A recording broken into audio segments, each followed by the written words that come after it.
تو systems limited نے 2025 میں واقعی کچھ کمال کر دکھایا ہے۔ ان کی جو تازہ ترین ڈائریکٹرز رپورٹ آئی ہے نا، وہ صرف ترقی کی کہانی نہیں ہے، بلکہ یہ ایک سمارٹ اور مؤثر ترقی کی داستان ہے۔ تو چلیں ذرا ان نمبرز کو کھول کر دیکھتے ہیں کہ آخر اس کامیابی کے پیچھے ہے کیا۔ 48%۔ ذرا سوچئے، کسی بھی کمپنی کے لیے ایک ہی سال میں منافع میں اتنی بڑی چھلانگ لگانا یہ کوئی چھوٹی بات نہیں ہے۔ یہی وہ نمبر ہے جو سسٹمز لمیٹڈ کے 2025 کو ایک بالکل ہی الگ لیول پر لے جاتا ہے۔ اور بات صرف زیادہ کمانے کی نہیں ہے، اصل کہانی تو یہ ہے کہ انہوں نے یہ کمایا کیسے، یعنی کتنے مؤثر طریقے سے کمایا۔ تو سوال یہ ہے کہ یہ 48% کا اضافہ یہ آیا کہاں سے؟ چلیں اس نمبر کے پیچھے کی پوری کہانی کو سمجھتے ہیں، کیونکہ یہ کوئی اتفاق نہیں تھا، بلکہ اس کے پیچھے ایک سوچی سمجھی اسٹریٹجی اور زبردست کارکردگی تھی۔ اچھا، تو یہاں سے اصل کہانی شروع ہوتی ہے۔ دیکھیں، ریونیو میں 19% کا اضافہ یہ اپنے آپ میں کافی متاثر کن ہے، لیکن اصل جادو تو آگے ہے۔ آپریٹنگ پروفٹ 45% بڑھا اور ٹیکس کے بعد منافع وہ پورے 48% اوپر گیا۔ اس کا مطلب بالکل صاف ہے، کمپنی صرف سائز میں بڑی نہیں ہو رہی، وہ پہلے سے کئی زیادہ بہتر اور منافع بخش ہو رہی ہے۔ اور یہی ہے اس ساری کامیابی کا مرکزی نقطہ، آپریٹنگ پروفٹ مارجن کا 12.3% سے بڑھ کر تقریباً 15% تک پہنچ جانا۔ اس کا مطلب یہ ہے کہ کمپنی اب اپنی کمائی کے ہر روپے سے پہلے سے زیادہ منافع نکال رہی ہے۔ سیدھی سی بات ہے، انہوں نے اپنے اخراجات پر قابو پایا اور اپنی کارکردگی کو بڑھایا۔ یہی تو فرق ہے صرف بزنس کو بڑھانے میں اور ہوشیاری سے بزنس کو بڑھانے میں۔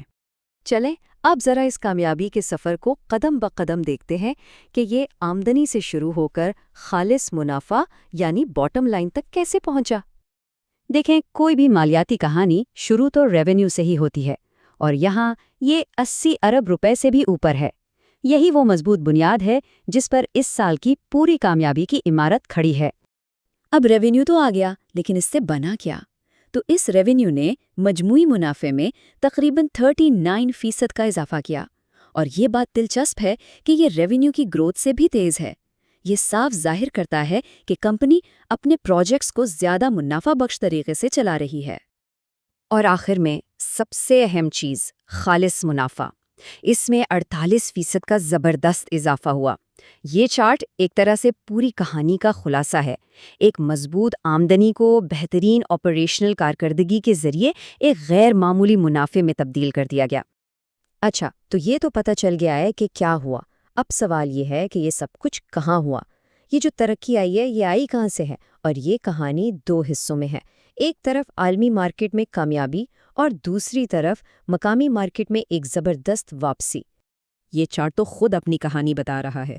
مشرق وسطیٰ یعنی مڈل ایسٹ سسٹمز لمیٹڈ کے لیے ریونیو کا سب سے بڑا پاور ہاؤس ہے۔ کل آمدنی کا آدھے سے بھی زیادہ حصہ یعنی 59% یہیں سے آ رہا ہے۔ یہ واضح طور پر ان کی عالمی حکمت عملی کا مرکز ہے۔ اور یہاں کہانی بہت دلچسپ ہو جاتی ہے۔ ایک طرف تو ہے مڈل ایسٹ کے غالب کارکردگی اور دوسری طرف ہے پاکستان مارکیٹ میں ایک ناقابل یقین ٹرن اراؤنڈ۔ سوچیں، جہاں پچھلے سال آپریٹنگ لاس تھا -6% کا، وہاں اس سال 7% سے زیادہ کا آپریٹنگ پروفٹ ہے۔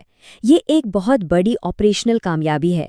ٹھیک ہے، تو پچھلی کارکردگی تو شاندار رہی، لیکن سب سے بڑا سوال تو یہی ہے کہ آگے کیا؟ اس رفتار کو مستقبل میں کیسے برقرار رکھا جائے گا؟ تو آئیے اب سسٹمز لمیٹڈ کی مستقبل کی حکمت عملی پر ایک نظر ڈالتے ہیں۔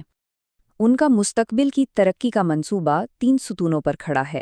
پہلا، اپنے موجودہ کلائنٹس کے ساتھ ہی مزید کام کرنا، جسے آرگینک گروتھ کہتے ہیں۔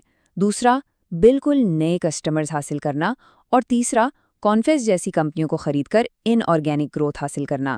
یہ ایک بہت ہی متوازن حکمت عملی ہے جو خطرے کو بھی کم کرتی ہے۔ اور ان تینوں ستونوں کے بالکل مرکز میں ہے اے آئی یعنی آرٹیفیشل انٹیلیجنس۔ وہ صرف اپنی ورک فورس کو اے آئی کے لیے تیار نہیں کر رہے، بلکہ اپنے ہر کلائنٹ کو دیے جانے والے حل میں اے آئی کو شامل کر رہے ہیں۔ اور سچ پوچھیں تو آج کے دور میں یہ صرف ایک ٹیکنالوجی نہیں ہے، یہ مقابلے میں آگے رہنے کا سب سے بڑا ذریعہ ہے۔ اور ان کے مستقبل کے منصوبے واضح طور پر عالمی ہیں۔ شمالی امریکہ میں جو کمپنیاں حاصل کی ہیں انہیں مزید بڑھانا ہے۔ برطانیہ اور یورپ میں ایک مکمل علاقائی آپریشن کھڑا کرنا ہے۔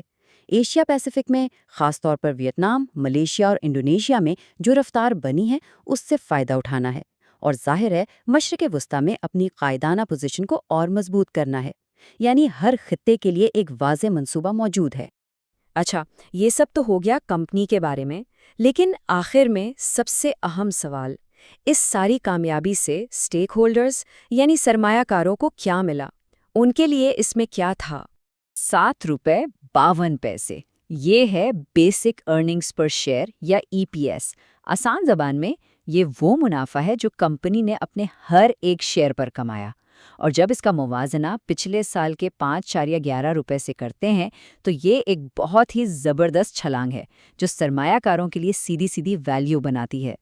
اور بات صرف کتابی اعداد و شمار کی نہیں ہے، بورڈ نے 2 فی شیئر کے فائنل کیش ڈویڈنڈ کی بھی سفارش کی ہے۔ یہ وہ ٹھوس منافع ہے جو کمپنی کی کامیابی سے نکل کر سیدھا سرمایہ کاروں کی جیب میں جاتا ہے۔ تو آخر میں سب سے بڑا سوال یہی رہ جاتا ہے، 2021 سے اب تک کمپنی کی ریونیو گروتھ 51% CAGR رہی ہے، جو کہ غیر معمولی ہے۔